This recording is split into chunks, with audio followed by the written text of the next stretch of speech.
नमस्कार मित्रों, मैं एसवी भारद्वाज आपके लिए फिर से हाजिर हुआ हूँ एक नया वीडियो लेकर। कन्या राशि तथा कन्या लगन वालों के ऊपर सूर्य नारायण के राशि परिवर्तन का कर्क संक्रांति का क्या प्रभाव पड़ेगा। 16 जुलाई को सूर्य देव चंद्र की राशि कर्क में प्रवेश करेंगे और इसका क्या निश्चित तौर से स्वागत होगा इस परिवर्तन का। आपके लिए क्या कहता है ये परिवर्तन। आपके 11वें भाव में सूर्य का प्रवेश होगा जो कि व्यय भाव के मालिक हैं। अभी तक यह कर्म भाव में गोचर कर रहे हैं। 16 तारीख को यह आपके एकादश भाव में गोचर करेंगे, जहां पर पहले से विद्यमान शुक्राचार्य, दैत्य गुरु शुक्राचार्य और कुमार ग्रह बुध इनका इंतजार कर रहे हैं। हालांकि बुध का साथ 2 दिनों तक ही रहेगा। 19 तारीख रात्रि को 8:48 बुध 12वें भाव में प्रवेश कर जाएंगे। शुक्र के साथ आपके भाग्य स्थान के मालिक शुक्र के साथ गुरु की युति रहेगी। शुक्र आपके धन भाव के, कुटुंब भाव के भी मालिक हैं। तो सूर्य की युति शुक्र के साथ बनी रहेगी 31 जुलाई तक, 19 जुलाई से लेकर, क्योंकि 19 जुलाई को तो बुध अंततः 3 दिन पश्चात आगे चले जाएंगे। तो ये ग्रह स्थिति है। तो इसका प्रभाव जानते दोस्तों आपके ऊपर क्या पड़ेगा। देखिए, जब हम सूर्य की बात करते हैं तो सबसे पहले हमारे दिमाग में आता है हमारी आत्मा, क्योंकि हमारे साउल के कारक हैं आत्मा के। जब आत्मा बली हो तो निश्चित तौर से हमारा काम करने का मन करता है, हमें लीडरशिप क्वालिटीज़ होती हैं, इनिशिएटिव क्वालिटीज़ जागती हैं, हमारा प्रभाव क्षेत्र बढ़ता है, हमें समाज में मान सम्मान मिलता है, ख्याति मिलती है। सूर्य 11वें भाव में हो तो मैंने अक्सर पाया है, शायद आपको ये किताबों में ना मिले, एक्सपीरियंस की बात शेयर कर रहा हूँ, कि व्यक्ति महत्वाकांक्षी बहुत होता है। कर्क राशि का सूर्य महत्वाकांक्षी बनाता है अगर ये एकादश भाव में हो। अगर यही D9 चार्ट में भी एकादश भाव में हो तो निश्चित तौर से महत्वाकांक्षी बहुत ज़्यादा होता है। एम्बिशियस होना कोई बुरी बात नहीं, बहुत अच्छी बात है। ऐसे व्यक्ति ही कामयाब होते हैं जिनमें एम्बिशन रहती है, कहीं कुछ करने की लालसा होती है। तो ये बात तो निश्चित है। सूर्य का यहाँ पर आना, अभी D9 चार्ट मैंने चेक नहीं किया, 1-2 रोज तो यह है कर्क राशि में ही रहेंगे, इतना तो ये तय है। बहुत जल्द यह D9 चार्ट में यह सिंह राशि में प्रवेश कर जाएंगे 2-3 रोज पश्चात। परंतु ये 2-3 रोज ही आपकी महत्वाकांक्षा को लेकर आपको या कुंठित कर सकते हैं या आपको प्रसन्न कर सकते हैं। जब आपकी महत्वाकांक्षा कोई इच्छा पूर्ण होती है तो आप प्रसन्न होते हैं। तो चलिए पहले हम गौर करते कहाँ से आपकी महत्वाकांक्षा 16 तारीख, 17 तारीख या इवन 18 तारीख तक पूर्ण हो सकती है।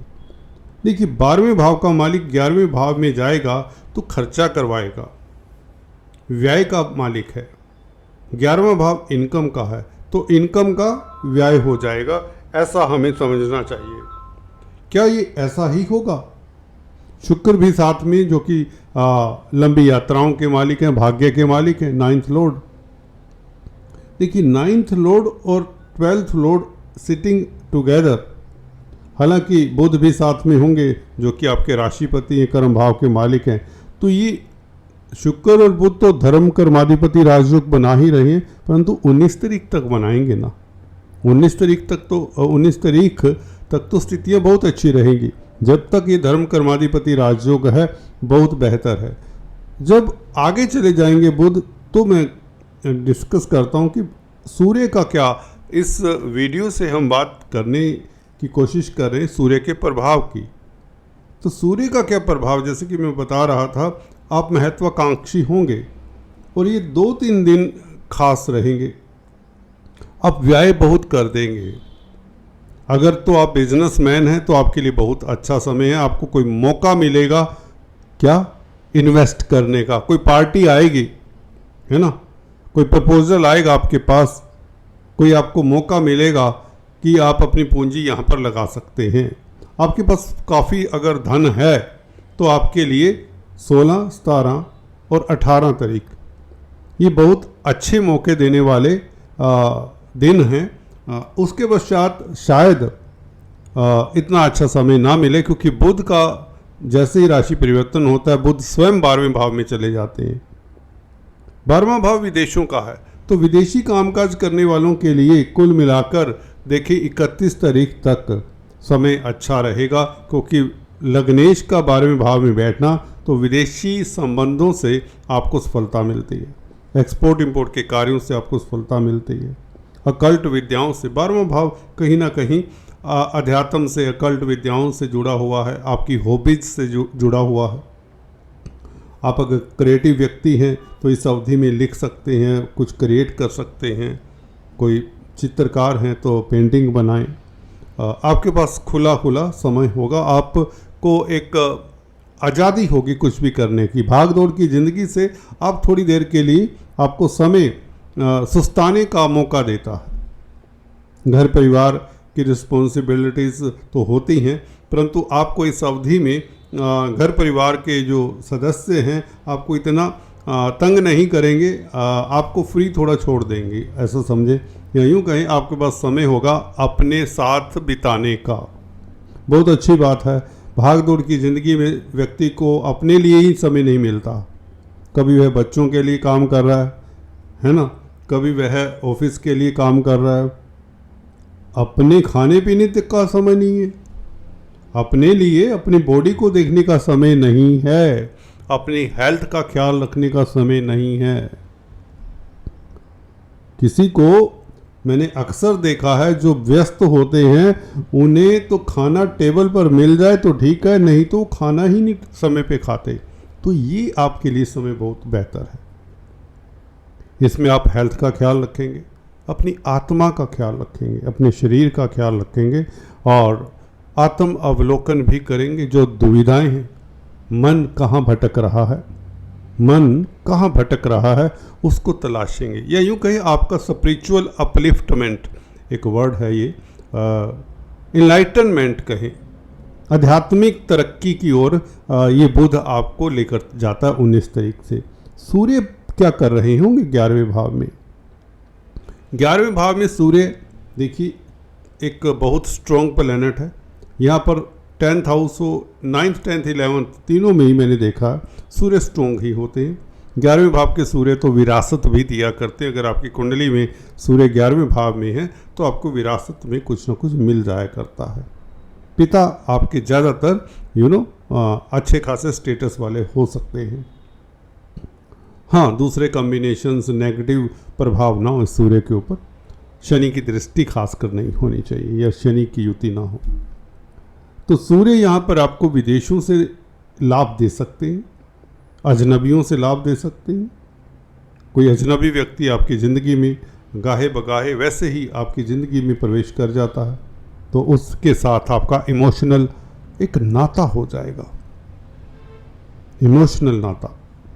शुक्र हैं वो विपरीत लिंग का भी हो सकता है, चांसेस यही हैं। और हो सकता है काफ़ी डिस्टेंस से हो, आपके देश का ना ही हो, विदेश का हो, तो ये स्थिति भी बनाता है। हाँ, शासन सत्ता से जुड़े हुए लोगों को फ़ायदा होता ही रहेगा। अगर सूर्य 11वें भाव में हो तो शासन सत्ता मित्र क्षेत्रीय हैं, चंद्रमा की राशि में तो आपकी आत्मा बली रहेगी। सूर्य यहाँ पर बली हैं, कारक हैं जिन बातों के उनसे फ़ायदा होगा, सरकार से फ़ायदा होगा, अथॉरिटी में जो लोग हैं उनसे फ़ायदा होगा। कोई आपका कार्य रुका हुआ है बड़े समय से, अगर आप सरकारी नौकरी करते हैं, कोई ब्यूरोक्रेट्स हैं तो आप अपना काम निकलवा सकते हैं। कोई प्रमोशन के लिए फाइल अटकी हुई है तो इस अवधि में कर्क राशि में सूर्य 11वें भाव में जैसे कि शुरुआत में बताया एम्बिशियस बनाता है, तो अपनी एम्बिशन को पूरा करने के लिए मौका भी देता है ये सूर्य, क्योंकि भाग्यस्थान का मालिक आखिरकार साथ है। तो किस्मत तो देखिए, सूर्य अगर 3 तरह की कुंडलियाँ होती हैं हमारे वैदिक ज्योतिष में, लगन कुंडली, चंद्र कुंडली और सूर्य कुंडली। इसे सुदर्शन पद्धति जब हम इसे देखते हैं तो तीनों कुंडलियों का वैसे भी आंकलन करते ही हैं वैदिक ज्योतिष जो भी होते हैं। यहाँ पे चंद्रमा के हिसाब से भी ग्रहों की स्थिति, हम जैसे गोचर की बात करते तो चंद्रमा से ज़्यादा प्रभावित होता है। ट्रांजिट मीन गोचर, गोचर मीन राशि, ठीक है। लगन वाला कंसेप्ट थोड़ा बाद का कंसेप्ट है, ठीक है। इसी तरह से सूर्य कुंडली, सूर्य के साथ शुक्र बैठे हैं, बुध तो आगे चले जाएंगे। शुक्र देखिए, जब सूर्य कुंडली बनाते हैं शुक्र 11वें भाव के मालिक हो जाते हैं। लगन कुंडली से शुक्र भाग्यस्थान के मालिक है, धन भाव के मालिक है। सूर्य के साथ सूर्य कुंडली देखें, सूर्य के साथ जो भी ग्रह हो तो वह भी कहीं ना कहीं अच्छा ही फल देता है। ये बात दूसरी है, सूर्य शुक्र मित्र नहीं है, तो कहीं ना कहीं लाभ तो होगा, क्योंकि सूर्य कुंडली में भी अगर हम शुक्र की स्थिति देखते हैं तो वो लगन में, सूर्य लगन में बैठा होगा तो 11वें भाव का मालिक होगा, तो आपको लाभ होगा निवेश से, क्योंकि 12वें भाव का मालिक है लगन कुंडली से सूर्य, और शुक्र भाग्यस्थान का मालिक है तो भाग्य साथ देगा। ये थोड़ा सा आपको फिर से रिपीट करके देखना होगा इस वीडियो को, इस एरिया को जो मैंने अभी बातें बताई, बिकॉज अगर आप इस तरह से नहीं देखते तो आप कहेंगे ठीक है जी, 12वें भाव का मालिक 11वें भाव में तो नुकसान होगा, खर्चा होगा बस, परंतु हो जाता है लाभ, भाग्य साथ दे देता है। स्त्री वर्ग से लाभ हो जाता है, cosmetics, readymade garment, film industry, glamour, इस तरह ज्वेलरी, इस तरह के जो क्रिएटिव लोग हैं उनको फ़ायदा हो जाता है। मित्रों से लाभ हो जाता है, 11वां भाव मित्रों का भी, बंधु बांधवों का, बड़े भाई बहनों का साथ मिल जाता है, कुछ ना कुछ मदद मिल जाती है। घर में मांगलिक कार्य के योग बने हुए हैं। कोई दोस्त मित्र, आपकी गर्लफ्रेंड हो सकती, उसकी मदद मिल सकती है। कहीं आप दोराहे पे फंसे हो, उसका इवन सपोर्ट मिल सकता है, मोरल सपोर्ट मिल सकता।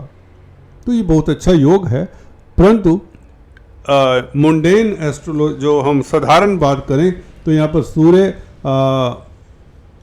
आपका खर्चा भी करवा सकता है। हो सकता है आप अपनी पत्नी को गिफ्ट लेकर दें अगर विवाहित हैं, हो सकता है अपनी गर्लफ्रेंड को गिफ्ट लेकर दें, ठीक है। शुक्र हो सकता है परिवार के ऊपर खर्चा करें, क्योंकि शुक्र परिवार का भी मालिक है, सूर्य के साथ कुटुंब के ऊपर भी खर्चा हो सकता है।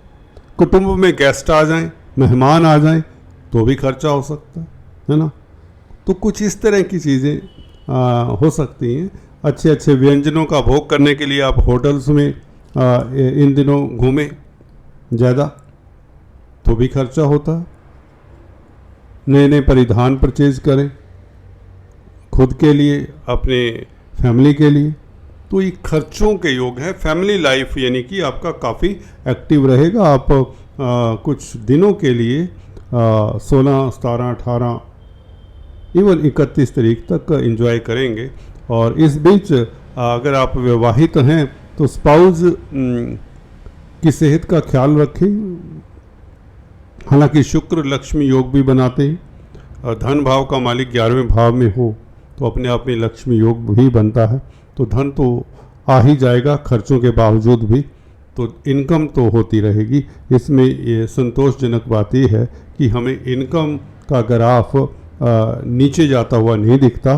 कहीं ना कहीं निवेश के लिए धन आता रहेगा, ताकि हमारा व्यापार, जो मझले व्यापारी हैं, जो छोटे व्यापारी कहें उनके पास धन तो आता रहेगा और उनके खर्चे चलते रहेंगे। कुल मिलाकर सरकार से जुड़े लोगों को फ़ायदा होता, पिता पक्ष से लाभ होता, पिता के भी कारक होते हैं, दोस्त मित्रों का साथ मिलता है, अजनबियों का साथ मिलता है, निवेश करने का मौका मिलेगा, विदेश यात्रा के योग बनते हैं, इमिग्रेशन से संबंधित कामकाज जो कर रहे हैं उनके लिए अच्छे मौके मिलेंगे, ठीक है। धर्म कर्म में भी रुचि होगी, क्योंकि 12वें भाव में 19 तारीख को बुध चला जाएगा। बुध का 12वें भाव में बैठना, हालांकि ज़रूर से ज़्यादा अपने दिमाग को मत यूज़ करिए। मित्र क्षेत्रीय है बुध, सूर्य की राशि में बुरा नहीं है, फिर भी शनि से दृष्ट होंगे, इसके ऊपर फिर से बात करेंगे। शनि वक्री हैं, बुध को देखेंगे तो बुध मित्र हैं शनि, हालांकि पर फिर भी बुध 12वें भाव में असहज भी होते हैं, ये मैंने अक्सर पाया है। तो अपने आप अपने दिमाग को पॉजिटिव रखिए, बस शांत रहिए ना, जो हो रहा है उसे दृष्टा भाव से देखिए, इतना ज़रूर कहना चाहूँगा। कई बार होता है हम इन्वॉल्व हो जाते हैं, मैं करूँगा, बस मैंने ये करना, मुझे ये चाहिए, तो इस तरह की भावनाएं कंट्रोल में रखनी होगी बुध के कारण। बुध के ऊपर फिर से विस्तार में बात करेंगे, विस्तार से, अभी वीडियो का लेंथ लंबा हो जाता है। आज इतना ही, फिर से बात करते हैं दोस्तों। Thanks for watching this.